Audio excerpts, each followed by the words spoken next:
for example, the Catholic Church. I mean, how did they try to combat this, to have the occult coming out and being so popular with the horror movies and the albums? And, I guess it could have been twofold. They either could have, tried to launch a campaign to fight against it and discredit it, or they could have kind of just sat back and waited and said, eventually, if this pervades pop culture enough, people are going to come running to us for solace and for consolation away from it.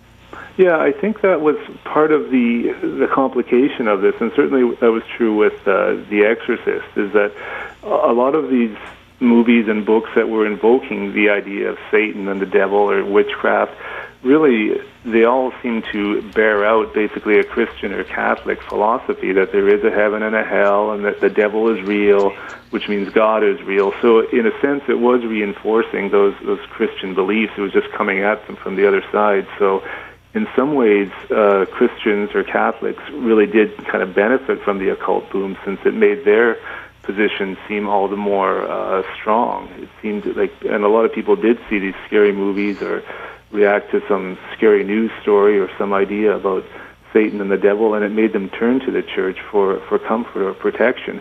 And I don't think they would have done that had there not been this fear of the devil that it was being revived so much in those years, especially when he was made to seem so plausible. Like if you look at Rosemary's Baby and The Exorcist, those stories were set in contemporary urban worlds among educated people. It wasn't back in the medieval Europe. It wasn't in Transylvania. It wasn't in a scary castle. It was in the here and now. So it made all that stuff seemed a lot more plausible to people. And if it scared them that much that they wanted to turn to the church, well, then the church itself would become all the more relevant.